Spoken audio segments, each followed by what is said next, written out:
At this time, I'd like to present, I'm going to say I'm taking advantage of calling him Donald. You call me Donald. Okay, like I can guarantee you this, next year we'll be calling him Mr. President.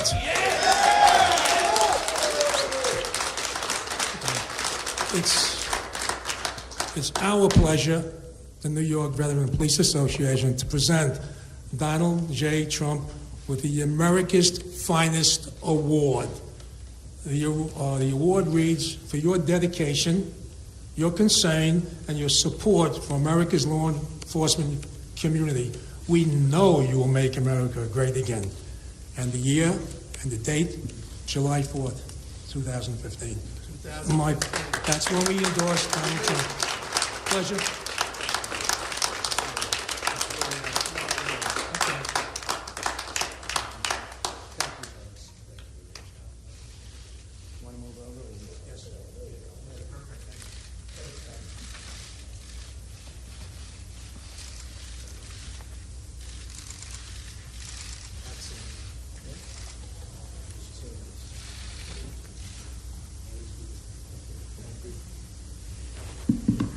Well, I want to thank Lou and everybody. It's such an honor, and I heard about this, and I said, we have to do it, and we should do it on Staten Island if possible, right? Because we love Staten Island, and we love New York. This is just an amazing place. You know, we talked about New York values, and the other night I was talking about it. Actually, we have a sold-out house. The owner of the hotel just came up to see me, Lou, and he said this is the biggest, and his wife, there they are right there, said this is the biggest crowd we've ever had. And the hotel is lovely, and you've done a great job. Is this your all-time record crowd? Come on over here, Ron. I just want to prove it, because the press never believes anything I say, so you know. But I don't believe anything they say, so it's equal. Your biggest crowd, these people have done a fantastic job in putting on the event, and I want to thank you. Great hotel. Great hotel. Thank you very much. And later on, as you know, we're going to Poughkeepsie, and we have a big crowd there. We always seem to have big crowds, but we've been all over the state, and we've seen what's been happening with the state and with the country. Our jobs are being dissipated. They're being taken like candy from a baby, and they're going to Mexico. They're going to every place. And I guess today the top story on Drudge is China's upset with the fact that I'm talking about them negatively from a financial standpoint, that I mentioned the fact that they're ripping us off, and so I responded. I think you'll like actually the response. The response was the kind of response we should have been giving them for many, many years. So if you folks have any questions, but before you do that, I just want to say, you people have done an unbelievable job. And a lot of times you don't get the kind of acclaim or respect that you should be getting. And with me, you get it, but with the public, you do get it. You don't hear about it from the press. But with the public, you do get it. And we just want to thank you all, because we have a tremendous amount of respect for the work that you do. So Lou and everybody, thank you very much.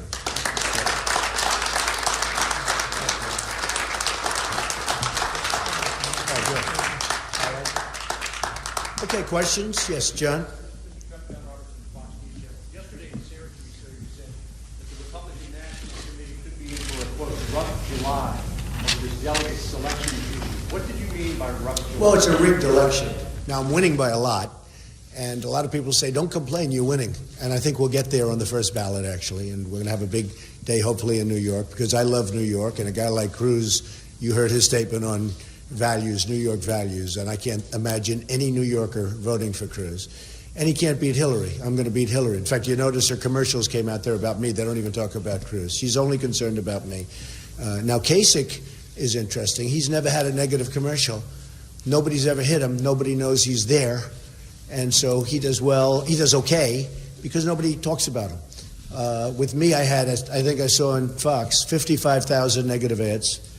And despite that, I'm leading by a lot. But I think it's about the voters. It's not about the bosses. And I'm here to show that it's about the voters. And we're going to show that it's about the voters. And I win all the time when it's up to the voters.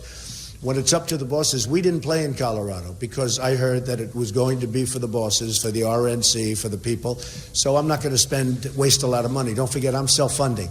So when I spend money, It's my money. It's not some PAC's money where people are giving it just because they want to have influence and they want their local politician or their politician to do what they want to do. So we didn't play there. We didn't play in Wyoming because the game was rigged.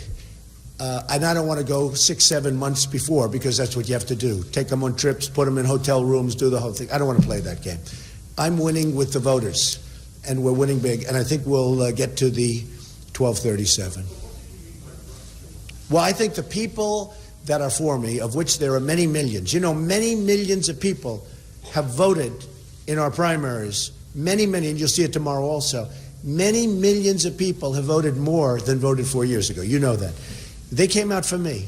They didn't come out for Lion Ted Cruz. They didn't come out for Kasich. They don't know who Kasich is. Nobody does. They came out for me. And these are people that in many cases have never voted. These are very smart people, very, very strong people. And when they see what's going on. They see, as an example, the RNC said, we never changed the rules. Well, that's wrong. Because I announced on June 16th in, as you know, Colorado, and in August, they changed the rules in Colorado. I'm in June and August because they saw how well I would have done in Colorado. So they changed the rules. They changed the rules in Florida so that the winner gets all. They didn't know that I was going to win. That was a good one, Lou. They changed the rules because they thought Bush was going to win. Winner get all, except they had a problem. Trump won. I got all. So I got 99 delegates. But they didn't mean that to happen. It wasn't done for that reason. So sometimes you get lucky. But if you look at Wyoming, it's the same thing. But just so you understand, they kept saying, we didn't change the rules, we didn't touch the rules. They totally did. I came out in June. They saw I was going to win Colorado easily with the voters, which is most important. So they changed the rules, and they took the voters out of it. And they had the party bosses make the selection. So that's the way it goes. Okay, yeah, Katie.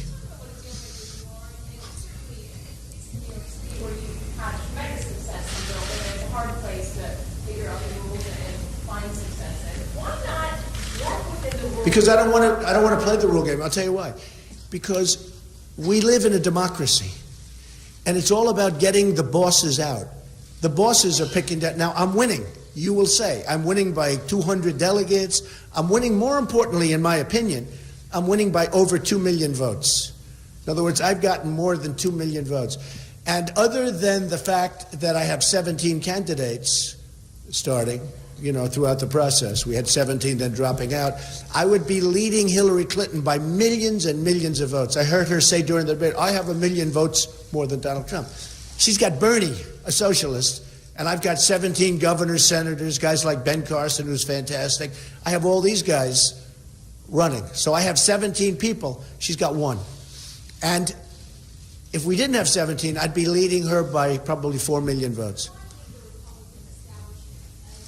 Because you have to change. I'll tell you why. I understand the question.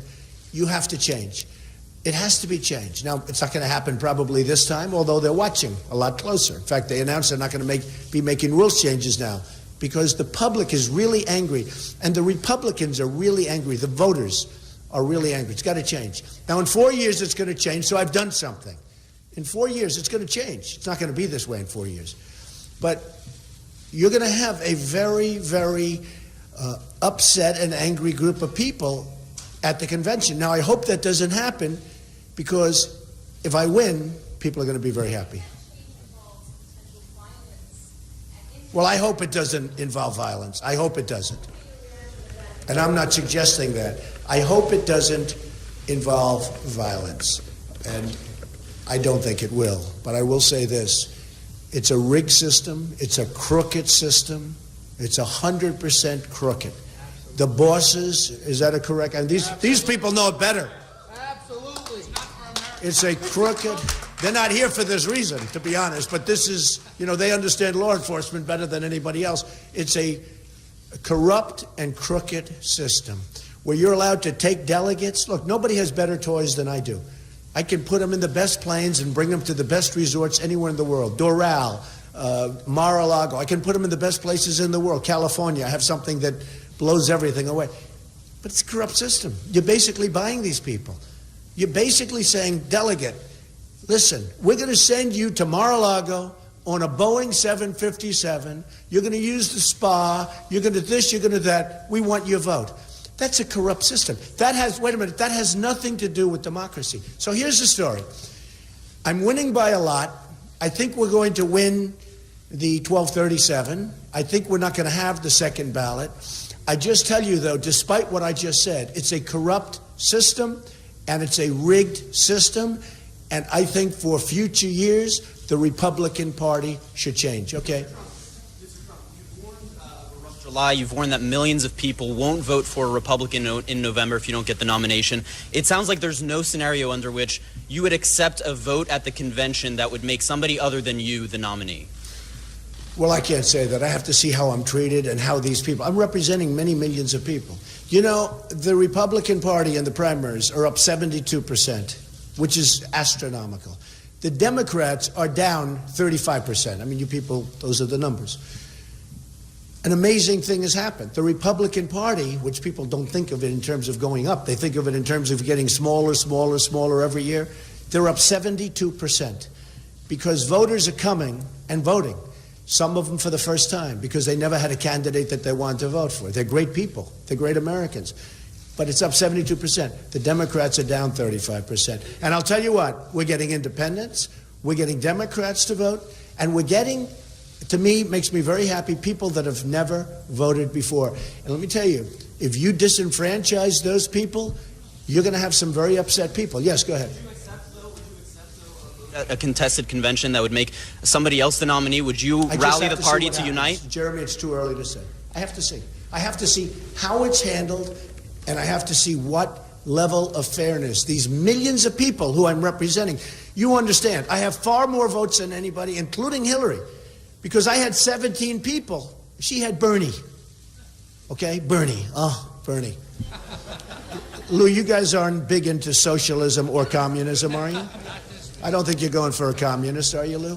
Okay. Go ahead back there. We're in your home city of New York City where people know you the best. Why haven't you held a rally like you had? Oh, I have. Excuse me. I had rallies, the biggest rallies in New York. We had 21,000 people in Albany. We had, well, I'm going up to Poughkeepsie in a little while. You know why? To be honest with you, because the polls are so good and so strong that I really want to focus on areas where they know me, but they don't know me as well. No, not at all. We've had virtually nothing. I'll tell you truthfully, the press doesn't cover it that way. And I've said it yesterday in a couple of days. The safest, I was in Watertown yesterday, we had tremendous crowds, and with tremendous crowds everywhere. Albany was unbelievable. We were in Rochester, unbelievable. Rome, our Rome, not the Rome that we think about, I think about our Rome. Rome, tremendous crowds. We have very little protesters, and every once in a while somebody raises their hand, they get ushered out. The safest places to be in this country, virtually, are at a Trump rally. Unfortunately, the press doesn't cover it that way. Yeah.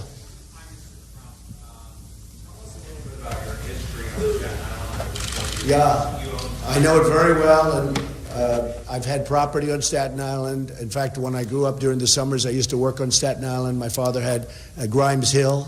It was in the Grimes Hill section, which a couple of you folks know about, right? But the Grimes Hill section of Staten Island, which is really nice. And I love Staten Island and Tyson's Park. And I worked on Staten Island for 4 summers. I love it. It's a great piece. The greatest people. These people are incredible people. Well, you know, I just had stats done because I'm making a speech in a couple of minutes. And if you look at the number of jobs that are being lost, it's incredible. It's incredible. 25% of the manufacturing jobs, and I mean, it's an unbelievable stat. And you know, I noticed because before I go to every community, I do like a stat sheet. I have my people give me the stats. And they're all the same.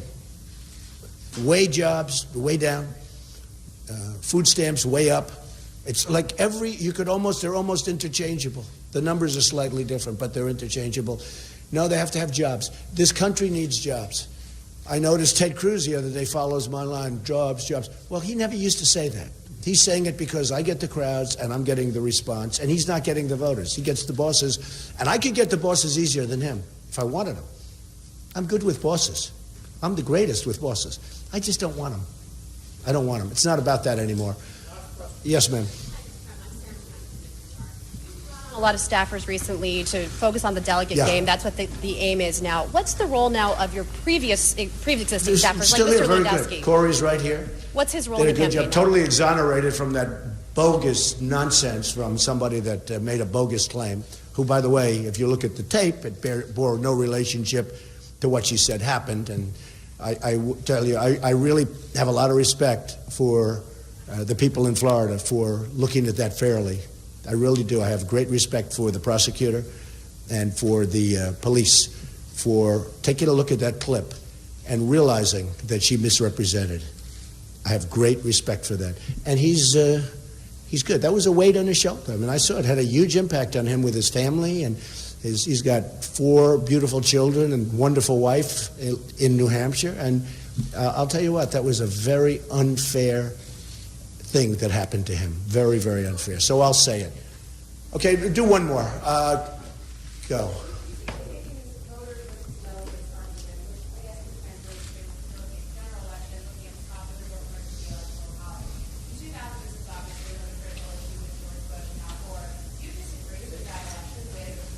Oh, I don't want to talk about an old election. That's all I need to do. I don't want to talk. I'll tell you what, though. Voters to me are very important. Yes, go ahead.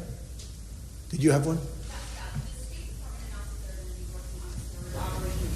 What, a surge operation? Thousands of Syrian refugees get to 10,000 numbers. They can't screen them. They have no documentation. You know, you can't screen a person with no documentation. They have no written documents whatsoever, so there's nothing you can do. Go ahead, one more. I have a lot of them. There's about 12. Go ahead. Nino's good.